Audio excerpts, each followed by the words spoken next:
What Makes You So Special is filmed in front of a live studio audience.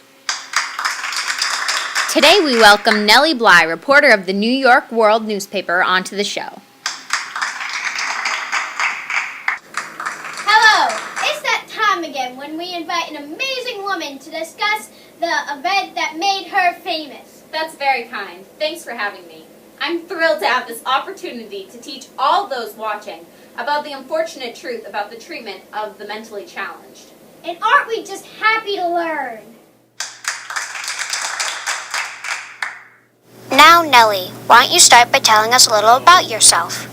Well, I was born in Cochrane Mills, Allegheny County, Pennsylvania, on May 5, 1867, under the name Mary Jane Cochrane. From a young age, I was interested in writing. I began my writing career when I wrote a letter of complaint to the editor of the Pittsburgh Dispatch about an article that degraded women. My fiery attitude and ideas for different articles caught his attention, and he gave me a job. Since it was thought to be inappropriate for a female journalist to use their real name, I adopted the name Nellie Bly. What did you write about? I started by reporting on the lives of seemingly ordinary people, and went undercover to unveil unpleasant truths, among which involved critiquing a Pittsburgh factory. Eventually, however, I had to stop and was forced to comply and write about dull social events. What happened next? Well, for a while, I was able to report on the poverty in Mexico and the corruption of the government before I was kicked out of the country. But then I was delegated to the mundane yet again. But I knew I was destined for more, so I left a note that read, "I'm off for New York. Look out for me. Bly." And this is where your story really begins, correct? Yes, this is where I was told of the job of going undercover and discovering what really happened on Blackwell Island's insane asylum. Undercover how? I checked into a temporary home for females, a boarding house, and pretended to be a foreign crazy person. I stared blankly at nothing, proclaiming the other boarders scared me, and when asked about my life, wept how I had forgotten everything since a headache arrived. I acted so well that another woman had a nightmare of me attacking her with a knife. By morning, the house's boss had called the police, and I was escorted to court. One of my biggest concerns was that a fellow reporter might recognize me, but I managed not to be seen, especially because the judge was a kind soul and kept the press away. I convinced him and the officers present that I was in fact insane, and so I was led to the mental ward of Bellevue Hospital. And this is where your job got really difficult. Acting insane among average people is one thing, but convincing professionals whose jobs circulate among the mentally unstable is another. You'd think it'd be difficult, but the two doctors I faced before entering Blackwell Island were easily duped. They measured my heart rate, looked at my eyes, had me stick out my tongue for no apparent reason, and then asked me about my home. I replied I had forgotten everything. The second doctor asked me if I heard voices or saw faces in the wall. I denied seeing anything, and my companions in the psych ward did as well, but it meant nothing to the doctor. If I were there, then I must be insane, was their thinking. In fact, throughout this experience, I found the saner I acted, the more adamantly they proclaimed my insanity. Later on in the madhouse, the doctors even refused to test me for insanity. So the doctors were of very little help medically? What about the nurses? Well, among other things, that night in the ward, the nurses clomped up and down the frigid hallway, making any attempts of sleeping fruitless. So the patients with mental disabilities were denied access to a sound sleep. Yes, among other things. What else? Well, one of the most uncomfortable things was the temperature. The nurses took my hat away from me, and when I complained of the frigid weather, they said I should expect nothing better since this was charity. I was finally given a moth-eaten shawl, which helped a minuscule amount. That's unbelievable. I know, which is exactly why I underwent these trials. I knew there had to be some sort of verifiable conspiracy around the insane. Okay, so what happened in the morning? Some other patients and I were loaded onto a truck and then onto a boat that led to the island. And this is where it gets really interesting. Am I right? Well, if by interesting you mean even worse conditions than before, then yes.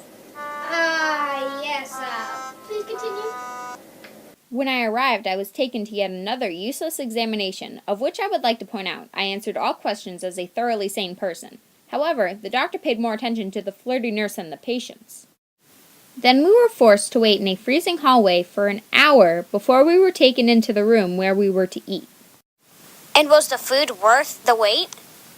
The food was one of the worst tortures I had to endure. There was no salt, mystery meat like the kind joked about in the school lunchrooms, stone-hard bread, and tasteless tea. I actually couldn't force myself to choke it down, and keep in mind I hadn't eaten a filling meal in 2 days. And were the nurses expected to take part in a meal of this quality? Oh no. The nurses, or at least the doctors, had Fresh fruit, succulent meat, freshly baked bread, salt, pepper, pretty much any food that the patients could dream about eating. How terrible. What happened after dinner? Oh, it was time to get clean. When bathing time came around, hordes of patients were stripped and sent into communal baths. The sick and healthy exchanged bacteria in the water. On top of that, the water we nearly drowned in was freezing. Imagine doing the Ice Bucket Challenge in the winter with a whole bunch of sick kids from a hospital. That's horrifying! How could the nurses deal with the guilt they must have felt? I mean, the torment they put you through! guilt. They enjoyed it. These nurses were ruthless. They egged patients on to watch them have a breakdown, and when they were done mentally scarring them, they beat them up. They pulled hair, punched, kicked, and actually choked a woman. When they wanted a sip of water to quench a dire thirst, no matter how long they begged, not a drop would be given. To make sure the victims didn't tell, they threatened to drown them. Not that telling the doctors would have done anything. But if the doctors had known, wouldn't they have stopped them? They wouldn't have believed us, and the treatment would have gotten even worse. As I stated before, as soon as I got on the island, I acted just as sane as I would have in New York. In other words, a fully functioning individual. And they wouldn't hear of my sanity. In fact, when I was on the island, I met lots of other women who were just as sane as I was. Some of which were suffering from a physical, not mental ailment, and others whose family had sent them away. One woman was there because she didn't speak enough English to defend herself. No translator was sent for her, they just shipped her away. So let me get this straight. Not only were sane people sent to insane asylums, but once there, they weren't able to have a fully contrived insanity check, and instead, in some cases, were locked up for the rest of their lives? Yes. In fact, the thought that I could be forgotten in those halls was a thought that haunted me. Thankfully, my newspaper got me out after 10 days. So, what was the most mind-boggling thing you witnessed while there? Well, one was the rooming. All the doors were locked individually, and so if there was a fire in the building complex, a nurse would have to defy her instincts to run, and instead unlock every door one at a time, releasing the patients she hated. This would never happen, however, and so almost all of the patients would most likely burn to death. Dare I ask, what could be worse? Well, there were the everyday pains. On a daily walk, the inmates saw green grass and weren't allowed to touch it or walk on it.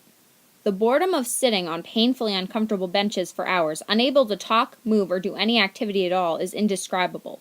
Those who weren't insane when they entered the establishment weren't going to last that long. So if it wasn't for you, people would still be suffering, correct? Yes, their conditions would be just as bad, if not worse. After I got out, I published my book, 10 Days in the Madhouse, and brought my findings to the grand jury. They granted the asylum $1 million to change all their ways for the better.